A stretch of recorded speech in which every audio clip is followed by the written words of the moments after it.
Hello friends, welcome to the Exam Hacker YouTube channel. दोस्तों, हम लोग एनसीईआरटी हिस्ट्री की जो सब्जेक्ट है उसके एमसीक्यूज़ हम लोग ऑलरेडी क्लास 6 और 7th की जो क्लास है उसकी हम लोग डिस्कस कर चुके हैं।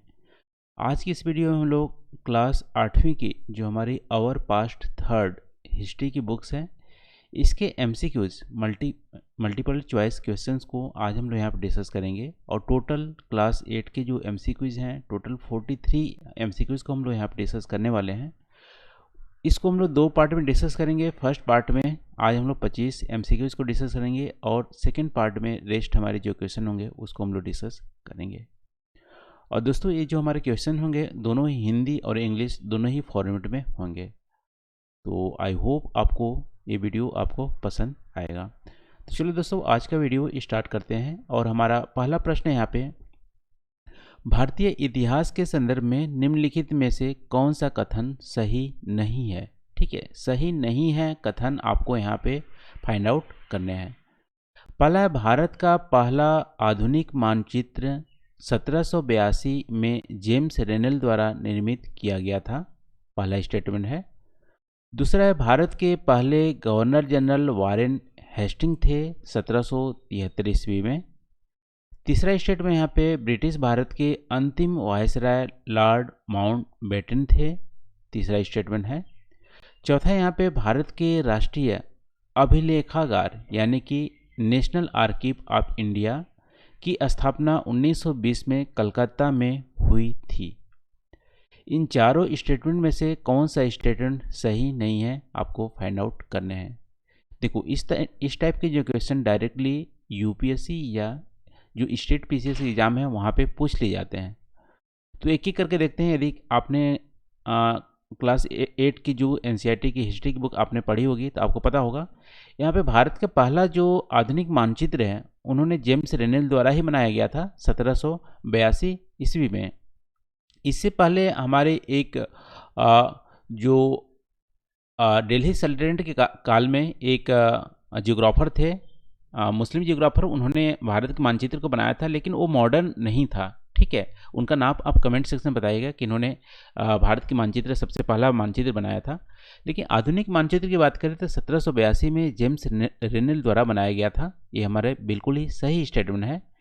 यहाँ पे भारत के पहले गवर्नर जनरल यानी कि बंगाल, आप बोल सकते हो बंगाल की गवर्नर जनरल जो इंडिया के गवर्नर जनरल बनाए गए थे, वारेन हेस्टिंग ये थे 1773 ईस्वी में। ये भी हमारी सही स्टेटमेंट है।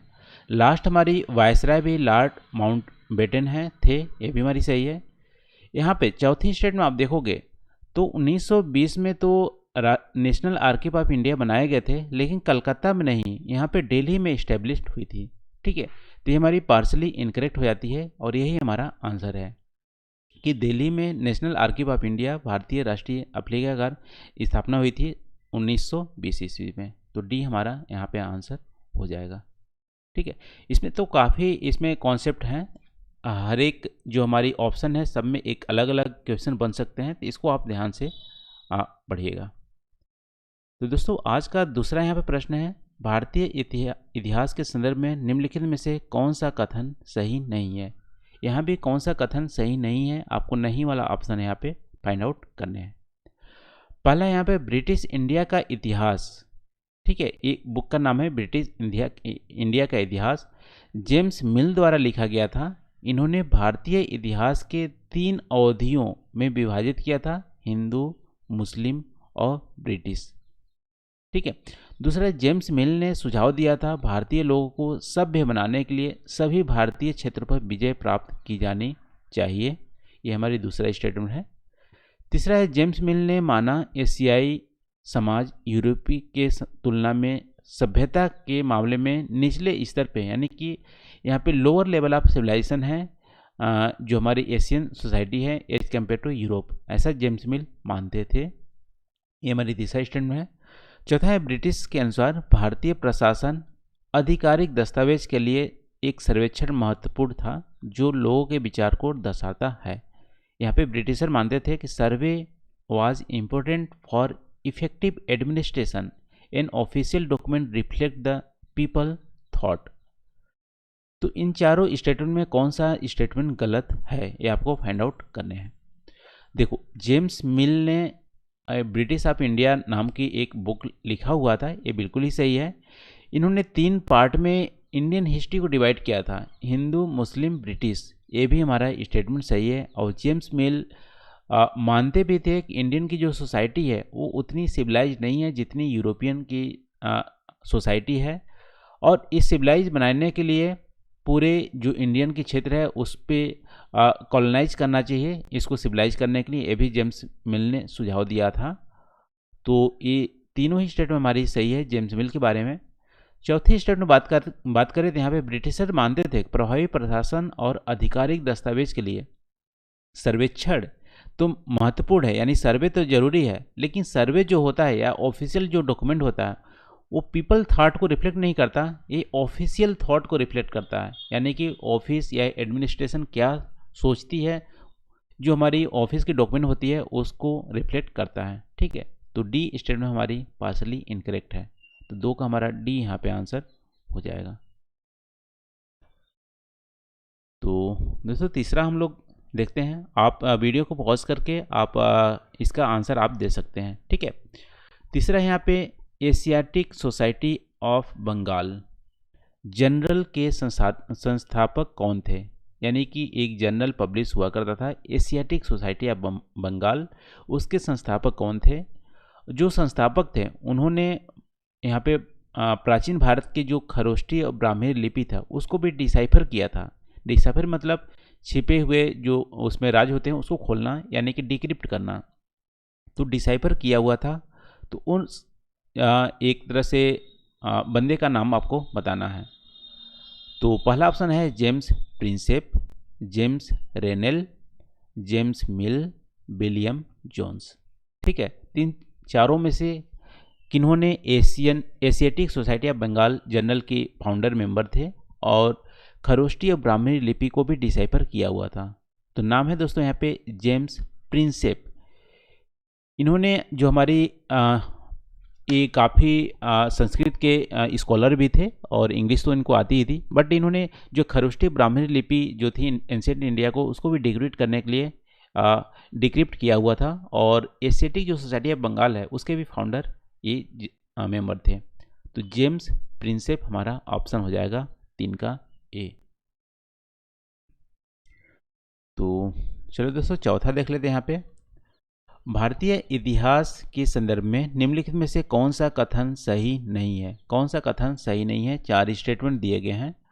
पहला यहाँ पे 1498 में वास्को डिगामा जो पुर्तगाली थे भारत के लिए समुद्री मार्ग की खोज की थी। ठीक है, ये कालीकट में आए थे 1498 ईस्वी में। ये कहाँ पे? केरला में। दूसरा यहाँ पे 15वीं और 16वीं शताब्दी ईस्वी के दौरान यूरोपियन बाजार में भारतीय कपास, रेशम, काली मिर्च, लौंग, इलायची और दालचीनी की काफ़ी मांग थी। दूसरा स्टेटमेंट है। तीसरा यहाँ पे है 1600 ईस्वी में इंडियन कंपनी ने ईस्ट इंडिया कंपनी ने पूर्व में व्यापार करने के लिए, यानी कि यहाँ पूर्व में व्यापार करने के एकमात्र अधिकार के लिए इंग्लैंड की महारानी एलिजाबेथ फर्स्ट से एक चार्टर प्राप्त किया था। ये हमारी तीसरा स्टेटमेंट है। चौथा यहाँ पे दोस्तों 1651 में फर्स्ट इंग्लिश फैक्ट्री इस्टेब्लिश हुई थी। कहाँ पे? साबरमती के किनारे, साबरमती रिवर के किनारे। तो इन चारों स्टेटमेंट में कौन सा स्टेटमेंट हमारा सही है ये आपको बताना है। तो देखो एक एक करके चलते हैं। वास्को डिगामा जो पुर्तगाली थे सबसे पहले 1498 ईस्वी में आए हुए थे, ये बिल्कुल ही सही है, कैलिकट में आए हुए थे। दूसरी है 15 से 16वीं शताब्दी में आप देखोगे तो जो यूरोपियन मार्केट में बहुत ज़्यादा ग्रेट डिमांड था इंडियन जो स्पाइस थे और रेशम और कपड़े, कपास के जो कपड़े थे उसका भी ग्रेट डिमांड था, इसीलिए तो व्यापारी वहाँ से यूरोपियन से इंडिया में आए हुए थे इसी के व्यापार करने के लिए। तो दूसरी भी स्टेटमेंट हमारी सही है। तीसरी भी देख सकते हो 1600 ईस्वी में ईस्ट इंडिया कंपनी की स्थापना हुई थी और इंग्लैंड से एक चार्टर प्राप्त किया हुआ था कि ईस्ट में हमें ट्रेड करना है, यानी कि एक तरह से मोनोपोली राइट इनको मिली हुई थी। तो तीसरी भी स्टेटमेंट हमारी सही है। चौथी आप देखोगे तो 1691 में इंग्लिश जो फैक्ट्री थी इस्टेब्लिश तो हुई थी, लेकिन हुगली रिवर पे, यानी कि कलकत्ता में हुगली रिवर पे इस्टेब्लिश हुई थी, ना कि साबरमती रिवर पे। तो चौथी स्टेटमेंट हमारी यहाँ पे गलत हो जाती है। आप ध्यान रखना, हुगली रिवर पे यानी कलकत्ता में यहाँ पे फर्स्ट इंग्लिश फैक्ट्री इस्टेब्लिश हुई थी 1651 ईस्वी में। तो चौथा हमारा आंसर हो गया। पांचवा है दोस्तों, यहाँ पे भारतीय इतिहास के संदर्भ में निम्नलिखित में से कौन सा कथन सही नहीं है। इसमें भी आपको जो गलत स्टेटमेंट है उसको आपको बताना है। 4 स्टेटमेंट दिए गए हैं। पहला यहाँ पे औरंगजेब द्वारा ईस्ट इंडिया कंपनी को शुल्क मुक्त फरमान जारी किया था। ठीक है, यानी ड्यूटी फ्री जो फरमान था और औरंगजेब द्वारा यहाँ पे जारी किया था ईस्ट इंडिया कंपनी को। दूसरा यहाँ पे 1757 ईस्वी में प्लासी का युद्ध हुआ था, जिसमें से रॉबर्ट क्लाइव और सिराजुद्दौला बंगाल नवाब के बीच हुआ था और मीर जाफर को बंगाल का नवाब बनाया गया था। ये हमारी प्लासी की युद्ध की बात हो रही है। फिर बैटल ऑफ बक्सर हुए थे 1764 में, जो जिसमें कि ईस्ट इंडिया कंपनी और मीर कासिम के बीच हुआ था, और इसमें मीर कासिम फिर से मीर जाफर को यहाँ पे बंगाल का नवाब बना दिया गया था। ये हमारी तीसरी स्टेटमेंट है। चौथी यहाँ पे 1765 में ईस्ट इंडिया कंपनी को शाह आलम द्वितीय और रॉबर्ट क्लाइव के बीच में इलाहाबाद की संधि में मुगल सम्राट से बंगाल पर फौजीदारी अधिकार मिला हुआ था। ये हमारी चौथी स्टेटमेंट है। देखो एक एक करके देखते हैं। तो पहला स्टेटमेंट हमारी बिल्कुल सही है। औरंगजेब द्वारा ईस्ट इंडिया कंपनी को शुल्क मुक्त फरमान जारी किया गया था। बाद में जब औरंगजेब की डेथ हुई थी तो बंगाल के उस समय जो नवाब थे सिराजुद्दौला, उन्होंने ड्यूटी फ्री फरमान को निरस्त कर दिया गया था। इसके वजह से ईस्ट इंडिया कंपनी को काफ़ी प्रॉब्लम हो रही थी और अदर जो कंपनी थी उसको भी ओपन कर दिया गया था यहाँ पे ट्रेडिंग करने के लिए। इसलिए 1757 ईस्वी में प्लासी का युद्ध हुआ था, जिसमें रॉबर्ट क्लाइव लीड कर रहे थे ईस्ट इंडिया कंपनी से। सिराजुद्दौला जो बंगाल का नवाब था उसके बीच हुआ था, और मीर जाफर को यहाँ पे बंगाल का नवाब बना दिया गया था। ये पहला ऐसा युद्ध था जिसमें से रियल वार नहीं हुई थी। ठीक है, और सिराजुद्दौला को एक तरह से आप बोल सकते हो कि इन्होंने मीर जाफर को अपने में मिला लिया था रॉबर्ट क्लाइव ने, और सिराजुद्दौला को वहाँ पे मार दिया गया था। ठीक है, मीर जाफर को यहाँ पे बंगाल का नवाब बना दिया गया था प्लासी के युद्ध में। ये हमारी बिल्कुल सही है दूसरी स्टेटमेंट। तीसरी स्टेटमेंट भी सही है। मीर जाफर और ईस्ट इंडिया कंपनी के बीच में कुछ यहाँ पे उतने अच्छे से फंक्शन काम नहीं कर रहे थे, तो मीर कासिम को इन्होंने बंगाल का नवाब बनाया हुआ था। लेकिन बाद में मीर कासिम भी ईस्ट इंडिया कंपनी की तरफदारी नहीं कर रहे थे। बाद में मीर कासिम और बक्सर के युद्ध में ईस्ट इंडिया कंपनी और मीर कासिम के बीच में वार हुआ था, जिसमें मीर जाफर को फिर से यहाँ पे बंगाल का नवाब बना दिया गया था 1764 ईस्वी में। ये भी हमारी सही है। 1765 में आप देखोगे तो जो इलाहाबाद की संधि हुई थी वो हमारी जो ईस्ट इंडिया कंपनी और शाह आलम द्वितीय के बीच में हुई थी। लेकिन यहाँ पे फौजदारी राइट ना होकर यहाँ पे दीवानी राइट मिला हुआ था। कंपनी को दीवानी राइट दिया गया था। दीवानी राइट का मतलब यहाँ पे कि बंगाल, उड़ीसा और अवध की जो एरिया है, और यहाँ पे ईस्ट इंडिया कंपनी जो है टैक्स को कलेक्ट कर सकती है। ठीक है, तो रेवेन्यू राइट होती है दीवानी राइट में। इसके अलावा जो सिविल जस्टिस सिस्टम भी हमारी दीवानी राइट में होती है। दीवानी राइट में क्या क्या होती है? सिविल जस्टिस सिस्टम और रेवेन्यू जो कलेक्शन के अधिकार था, दोनों ही ईस्ट इंडिया कंपनी को मिला गया था इलाहाबाद की संधि में। तो 5 का हमारा डी यहाँ पे आंसर हो जाएगा। ये हमारी गलत है। तो छठा है दोस्तों यहाँ पे with reference to the Indian history, यहाँ पे भारतीय इतिहास के संदर्भ में निम्नलिखित में से कौन सा कथन सही नहीं है। ठीक है, तो इसमें से गलत जो हमारी कथन है उसको आपको यहाँ पे फाइंड आउट करना है। तो देखो पहला यहाँ पे पुर्तगाली का पहला किला 1502 में कोची में स्थापित किया गया था, क्योंकि आपको पता होगा 1498 में पुर्तगाली जो वास्को डी गामा थे वो आए हुए थे, और उसके आप बोल सकते हो कि 4 साल बाद यहाँ पे 1502 में पुर्तगाली में पहला किला स्थापित किया गया था। ये पहला स्टेडियम है। दूसरा यहाँ पे है कि 1792 में सेरिंगपट्टम की संधि हुई थी, जिसमें से अंग्रेजों ने टीपू सुल्तान के 2 बेटे को बंधक बना लिया गया था। 1799 में फिर से सेरिंगपट्टनम की लड़ाई हुई थी, जिसमें टीपू सुल्तान मारा गया था। 1782 में ईस्ट इंडिया कंपनी और हैदराबाद के बीच में सालाबाई की संधि हुई थी। तो इन चारों स्टेटमेंट में कौन सा स्टेटमेंट गलत है ये आपको बताना है। तो देखो ये हमारी बिल्कुल सही है। 1502 में कोची में पुर्तगाली का पहला किला यानी कि यहाँ पे फर्स्ट फोर्ट इस्टेब्लिश किया गया था। 1792 में यहाँ पे सेरिंगपट्टनम की संधि जो हुई थी उसमें टीपू सुल्तान और टीपू सुल्तान के 2 बेटों को बंधक बना गया था, ये भी हमारी सही है। और फिर 1792 में यहाँ पे आप देखोगे टीपू सुल्तान की डेथ हुई थी। 1782 में ईस्ट इंडिया कंपनी और हैदराबाद के बीच में सालाबाई की संधि, देखो सालाबाई की संधि तो हुई थी 1782 में, लेकिन ईस्ट इंडिया कंपनी और मराठा के बीच में हुई थी, ठीक है, हैदराबाद की नवाब के साथ नहीं हुई थी सालाबाई की संधि। तो ये हमारी पार्सली इनकरेक्ट है, यही हमारा आंसर हो जाएगा 6 का डी। तो दोस्तों 7वां क्वेश्चन देख लेते हैं। यहाँ पे भारतीय इतिहास के संदर्भ में निम्नलिखित में कौन सा कथन सही नहीं है। फिर से यहाँ पे 4 स्टेटमेंट दिए गए हैं और आपको गलत यहाँ पे स्टेटमेंट, आपको गलत जो है स्टेटमेंट है उसको आपको यहाँ पे फाइंड आउट करना है। तो पहला यहाँ पे लॉर्ड हेस्टिंग जो 1813 और 1823 के बीच में माउंटसी, ठीक है, पैरामाउंटसी की जो हमारी पॉलिसी थी वो शुरुआत की थी। और कंपनी ने दावा किया था कि भारतीय के राज्य जो है, जो इंडियन प्रिंसली स्टेट हैं, वो सब ऑर्डिनेट करते हैं ईस्ट इंडिया कंपनी को, यानी ईस्ट इंडिया कंपनी से नीचे की ओर आते हैं। यही हमारी पैरामाउंटसी की संधि हमारी हुआ करती थी, वो हमारी लॉर्ड हेस्टिंग द्वारा यहाँ पे लागू की थी। पहला स्टेटमेंट है।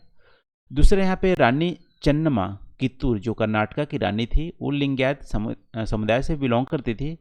उन्होंने पैरामाउंटसी की जो हमारी नीति थी उसके विरोध में अंग्रेजों के खिलाफ यहाँ पे हमला किया हुआ था। दूसरे स्टेटमेंट है। तीसरा है डॉक्टर ऑफ लैब्स, जो डॉक्ट्रिन ऑफ लैब्स थी वो डलहौजी द्वारा पेश किया गया था 1848 से 1856 के बीच में। और चौथी स्टेटमेंट यहाँ पे संबलगढ़ जो राज्य था, पहला राज्य था जो हड़प नीति या डलहौजी जो डॉक्ट्रिन ऑफ लैब्स थी उसके द्वारा एनेक्स किया गया था, यानी मिला लिया गया था। तो इन चारों में से कौन सा स्टेटमेंट यहाँ पे गलत है, आपको फाइंड आउट करना है। देखो पहला स्टेटमेंट हमारी बिल्कुल सही है। पैरामाउंटसी की जो संधि थी वो हमारे लॉर्ड हेस्टिंग द्वारा इंट्रोड्यूस किया गया था 1813 से 1823 ईस्वी में। दूसरी स्टेटमेंट हमारी सही है। रानी चन्नम्मा, इसको याद रखिएगा, कित्तूर यानी कर्नाटका में कित्तूर बिलोंग करती है, वहाँ पे रानी लिंगायत समुदाय से बिलोंग करती थी। इन्होंने जो पैरामाउंटसी जो हमारी नीति थी उसके खिलाफ इन्होंने अंग्रेजों से वार किया हुआ था, बाद में इनकी डेथ हो गई थी, ये भी हमारी सही है। तीसरी है डॉक्ट्रिन ऑफ लैब्स यानी हड़प नीति की जो इंट्रोड्यूस कौन किया था, लॉर्ड डलहौजी ने किया था 1848 से 1856 के बीच में, ये भी हमारी सही है। यहाँ पे देखोगे हड़प नीति के तहत संबलपुर जो राज्य था वो हमारी पहला राज्य ना होके यहाँ पे सेकेंड राज्य था संबलपुर, इसको यहाँ पे हड़प नीति के तहत एनेक्स किया गया था। पहला राज्य हमारा सतारा था जो कि 1848 में इसको एनेक्स किया गया था। संबलपुर 1850 में एनेक्स किया गया था। उदयपुर 1852 में, नागपुर 1853 में, झांसी 1854 में, और इसके अलावा आप देखोगे तो 1856 में अवध को एनेक्स किया गया था, लेकिन अवध को एनेक्स करने के लिए मिस गवर्नेंस के तहत इसको एनेक्स किया गया था। तो आप देख सकते हो एक एक करके यहाँ पे जो लॉर्ड डलहौजी की जो डॉक्ट्रिन ऑफ लैब्स थी उसके तरह बहुत सारे जो प्रिंसली स्टेट थे ईस्ट इंडिया कंपनी में मिलते जा रहे थे। तो यहाँ पे हमारा डी यहाँ पे ऑप्शन हो जाएगा, गलत हो जाएगा हमारा। संबलपुर ना होकर सतारा हमारा स्टेट पहला हड़प नीति के तहत एनेक्स किया गया था। तो 8वां प्रश्न है दोस्तों यहाँ पे ब्रिटिश इतिहास के संदर्भ में निम्नलिखित में से कौन सा कथन सही नहीं है, ठीक है। तो यहाँ पे आप देखोगे ब्रिटिश भारत के प्रदेशों को प्रशासनिक इकाई में विभाजित किया गया था जिसे प्रेसिडेंसी कहा जाता था। मद्रास, बंगाल और बॉम्बे 3 प्रेसिडेंसी थे, ठीक है। तो ब्रिटिश जो इंडिया की जो टेरिटरी थी उसको प्रेसिडेंसी किया जाता था और एडमिनिस्ट्रेटिव यूनिट एक तरह से वो हमारी प्रेसिडेंसी हुआ करती थी। दूसरे यहाँ पे काजी एक जज हुआ करता था। मुफ्ती जो होते थे मुस्लिम जो समुदाय के न्यायविद हुआ करते थे उसको बोलते थे मुफ्ती।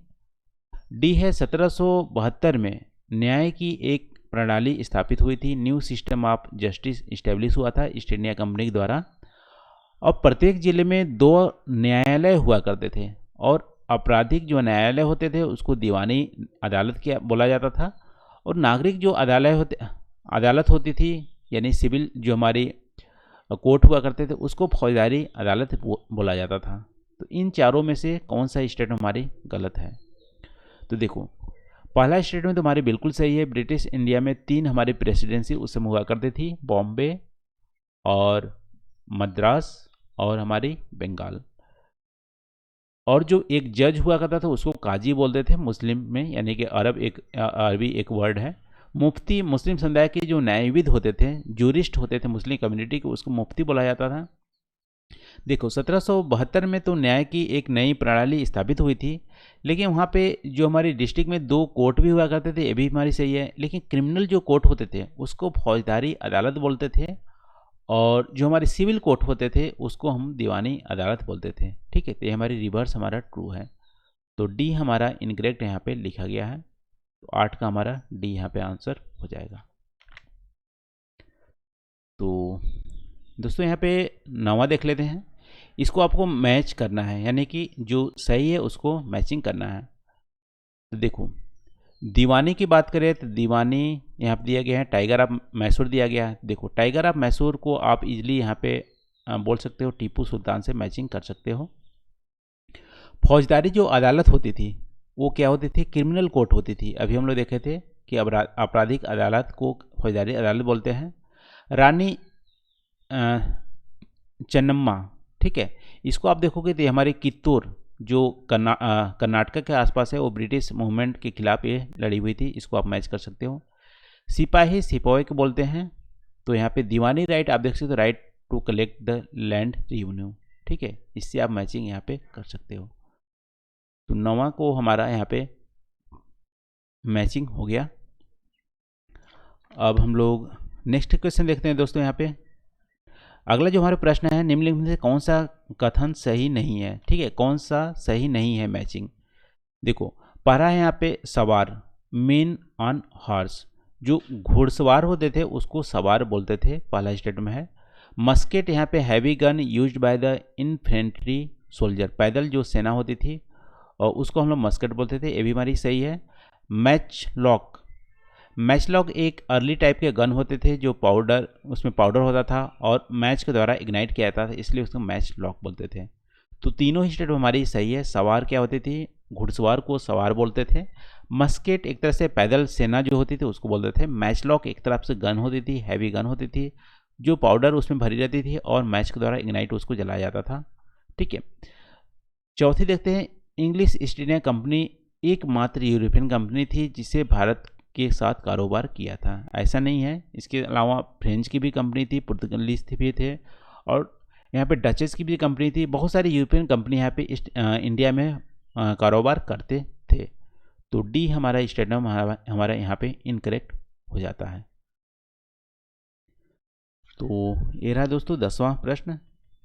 अब हम लोग 11वां देख लेते हैं। निम्नलिखित में से कौन सा कथन सही नहीं है? 1770 में बंगाल में 10 मिलियन लोग मारे गए थे, जो बंगाल की कुल आबादी का 1/3 था। ठीक है, तो 1770 में एक तरह से बंगाल में अकाल आया हुआ था, जिसमें से 10 मिलियन का मतलब है 1 करोड़ लोग मारे गए थे, जिसमें से जो बंगाल की उस समय आबादी 3 करोड़ हुआ करती थी और 1/3 यहाँ पे पॉपुलेशन डेथ हो गई थी। ये हमारी पहला स्टेटमेंट है।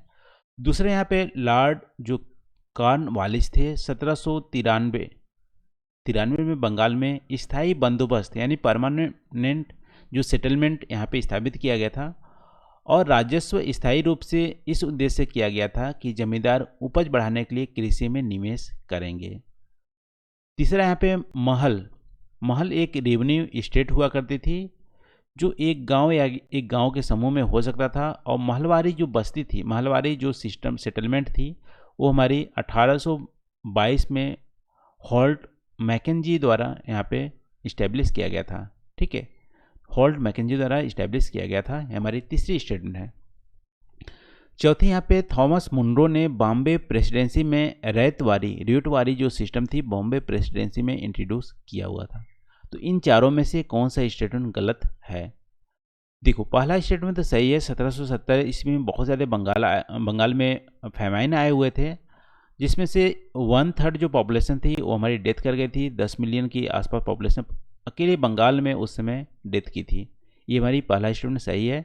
दूसरा भी यहाँ पे सही है। लॉर्ड कॉर्नवालिस थे जो 1783 में परमानेंट सेटलमेंट का इंट्रोडक्शन किया हुआ था बंगाल में। और महलवारी जो हमारी सेटलमेंट थी वो हमारी होल्ट मैकेंजी द्वारा इंट्रोड्यूस किया था 1822 ईस्वी में। ये भी हमारी सही है। थॉमस मुंडो ने रेटवारी सेटलमेंट को इंट्रोड्यूस किया था, लेकिन बॉम्बे प्रेसिडेंसी में ना होकर ये हमारी मद्रास प्रेसिडेंसी में हमारी इंट्रोड्यूस हुई थी। तो 11 का हमारा डी यहाँ पे गलत हो जाता है। तो 12वां है दोस्तों, यहाँ पे इनकरेक्ट आपको यहाँ पे फाइंड आउट करना है। कलमकारी प्रिंट जो थी आंध्र प्रदेश की बुनकरों द्वारा बनाया गया था, पहला स्टेटमेंट है। दूसरा यहाँ पे विलियम मॉरिस ब्रिटेन में 19वीं शताब्दी के प्रसिद्ध कवि और कलाकार थे। उन्होंने पुष्प कपास प्रिंट डिजाइन किया हुआ था। ठीक है, इंग्लिश में आप देखोगे तो विलियम जो मॉरिस था वो famous poet and artist 19th century Britain में थे। He had design the floral cotton print. ठीक है, फ्लोरल कॉटन जो प्रिंट थी जो कि विलियम मॉरिस के द्वारा बनाई गई थी, उसको मॉरिस प्रिंट भी बोला जाता था। वो ब्लू डाई से बनता था। ये हमारी दूसरी स्टेटमेंट है। तीसरी यहाँ पे 1792 में फ्रांस एबोलिस्ट किया था slavery in the French colony. French की जो कॉलोनी थी उसमें फ्रांस ने जो स्लेवरी जो थी, स्लेव की जो ट्रेडिंग होती थी, उसको एबोलिस्ट किया गया था। ये हमारी तीसरी स्टेटमेंट है। तो इन तीनों में से कौन सा स्टेटमेंट गलत है? देखो तीनों ही स्टेटमेंट सही है, कोई भी यहाँ पे गलत नहीं है। कलमकारी जो हमारी प्रिंट थी वो आंध्र प्रदेश में यहाँ पे सबसे पहले यहाँ पे आप बोल सकते हो इंट्रोडक्शन हुआ था। विलियम मॉरिस जो थे वो हमारी मॉरिस प्रिंट भी बोलते थे। वो एक तरह से आप बोल सकते हो कि ब्लू डाई से बनता था। फ्लोरल कॉटन प्रिंट थे, ये भी हमारी सही है। 1792 में फ्रांस ने एबोलिस्ट किया हुआ था स्लेवरी, ये भी हमारी सही है। ये भी फ्रेंच कॉलोनी में। तो तीनों स्टेटमेंट हमारी सही है। यहाँ पे डी हमारा कोई नहीं हमारा आंसर हो जाएगा। देखो 13वीं की बात करें तो यहाँ पे इंडिको और ओड। ठीक है, पौधा देखो यहाँ पे इंडिको और ओड दो प्लांट है जो कि नेचुरल कलर या डाई बनाने के लिए यूज किया जाता था। इन दोनों में डिफरेंसेस क्या है? देखो इंडिको एक ट्रॉपिकल प्लांट है और ओड एक टेम्परेट प्लांट है, पहला स्टेटमेंट है। दूसरा है इंडिको प्रोड्यूस करता है रिच ब्लू कलर और ओड करता है blue colour, dull blue colour और वायलेट कलर। ठीक है, indigo could be grown only in fertile land, जबकि यहाँ पे ओड को इन फर्टाइल लैंड पे भी हमारी ग्रो की जा सकती है। तो यहाँ पे कौन सा स्टेटमेंट में तीनों में से कौन सा सही है, यानी कि तीनों डिफरेंस बताते हैं ओड और इंडिको में। तो देखो यहाँ पे तीनों स्टेटमेंट सही है। यहाँ पे जो इंडिको हमारी प्लांट थी वो इंडिया में यहाँ पे ग्रो या अफ्रीका में ग्रो की जाती थी। ये हमारी उष्ण कटिबंधीय पौधे थे। ठीक है, ट्रॉपिकल प्लांट थी। जबकि ओड एक तरह से शीतोष्ण टेम्परेट हमारी प्लांट्स थी जो कि यूरोप में की जाती थी। लेकिन इंडिको एक बहुत ही अच्छा ब्लू कलर यहाँ पे प्रोड्यूस करता था। लेकिन और जो ओड हमारी होती थी वो ब्लू उतनी गाढ़ा ब्लू कलर यहाँ पे प्रोड्यूस नहीं होती थी और वायलेट भी कलर इससे प्रोड्यूस होती थी।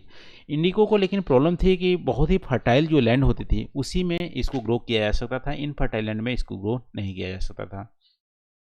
तो तीनों ही स्टेटमेंट यहाँ पे आपका सही हो जाता है 13वां का। इसलिए बहुत सारे यहाँ पे आप देख सकते हो इंडिको कल्टीवेशन में यहाँ पे रिवोल्ट देखने को मिले थे इंडिया में, क्योंकि अच्छा जो फर्टाइल लैंड था उसी में इंडिको की ग्रो की जाती थी। तो इन फर्टाइल लैंड से बच जाते थे जो कि हमारी खेती करने के लिए होते थे। देखो 14वां है दोस्तों, यहाँ पे निम्नलिखित में से कौन सा इंडिको खेती के बारे में सही नहीं है? तो इंडिको खेती में दो टाइप की सिस्टम थी, एक बोलते हैं निज और रियोट। ठीक है, निज और रियोट दो तरह के खेती की जाती थी इंडिको इंडिको कल्टीवेशन में। तो निज प्रणाली के तहत 25% की से कम खेती की जाती थी, यानी कि पूरे बंगाल में आप देखोगे तो निज जो सिस्टम थी उसके तहत 25% की इंडिको कल्टीवेशन की जाती थी और रियोट के तहत यहाँ पे रेस्ट हमारी खेती की जाती थी। लेकिन जो रियोट होती थी, रियोट प्रणाली के तहत प्लांटर ने, यानी कि बड़े बड़े जो प्लांटर होते थे उसके अंदर रियोट होते थे। तो प्लांटर क्या करता था, बड़े से एरिया को रेंट में लेता था और रियोट से खेती कराता था। ठीक है। और निज जो हमारी सिस्टम होती थी, किसान खुद अपने खेत में उस इंडिगो की कल्टीवेशन करता था, ठीक है। तो दो प्रणाली थी, क्या थी? निज में क्या करता था, जो फार्मर होते थे अपने ही खेत में खेती करते थे, और रियोड जो सिस्टम प्लांटर क्या होता था, बड़े से एरिया को रेंट पे लेता था, और उसके अंदर छोटे छोटे किसान होते थे जिसको वो खेती कराता था इंडिगो का। दो हमारे ये सिस्टम थी। तो ये हमारी सारी स्टेट में हमारी सही है, ये हमारी इंडिगो कल्टीवेशन में यहाँ पे इंडिया में ऐसा होता था। देखो 15वां प्रश्न है यहाँ पे, निम्नलिखित में कौन सा कथन सही नहीं है? यहाँ पे blue rebellion started 1858 in Bengal and ड्यूट they refuse to cultivate the indigo, ठीक है। ब्लू रेबिलियन 1858 में बंगाल में स्थापित हुआ था। रैयतों ने इंडिको की खेती करने से मना किया था इस रेबिलियन के तहत। यहाँ पे गोमास था, ठीक है। प्लांटर के गोमास्थास एजेंट बोलते थे, यानी कि जो प्लांटर के जो एजेंट होते थे उसको गोमास्थास बोलते थे, दूसरी स्टेट में है। तीसरा है चंपारण सत्याग्रह जो 1917 में हुआ था, वो इंडिको कल्टीवेशन से ही रिलेटेड था, ठीक है। तो तीनों में से कौन सा स्टेटमेंट हमारे यहाँ पे इनकरेक्ट है? देखो तीनों सही है। यहाँ पे ब्लू रेबिलियन जो 1859 में हुआ था, यहाँ पे रैयतों ने जो रियोट थी वो रिफ्यूज़ कर दिए थे कल्टीवेट करने के लिए इंडिको, क्योंकि उनको बहुत ज़्यादा यहाँ पे नुकसान होता था। और जो प्लांटर के एजेंट होते थे उसको गोमास्थास भी बोलते थे। और चंपारण सत्याग्रह 1917 में जो हुआ था, जिसमें गांधी जी भी पार्टिसिपेट किए थे, वो इंडिको कल्टीवेशन के तहत ही हुआ था, क्योंकि उनको उतनी अच्छी यहाँ पे रेट नहीं मिलती थी। तो तीनों ही स्टेटमेंट हमारी सही है, कोई भी गलत नहीं है। इसका आंसर डी हो जाएगा। तो दोस्तों आज हम लोग सिर्फ यहाँ पे 15 ही प्रश्न को डिस्कस कर रहे हैं, क्योंकि थोड़ा ज़्यादा लेंदी यहाँ पर हो जा रहा। आपको वीडियो कैसा लगा आप ज़रूर कमेंट करके बताना। तो टोटल हम लोग 43 क्वेश्चन डिस्कस करने वाले हैं। नेक्स्ट वीडियो में हम लोग रिमेनिंग जो क्वेश्चन है उसको कवर करने की कोशिश करेंगे। तो आज के लिए बस इतना ही दोस्तों। Thank you for watching. मिलते हैं अगले वीडियो में नए टॉपिक के साथ। Thank you.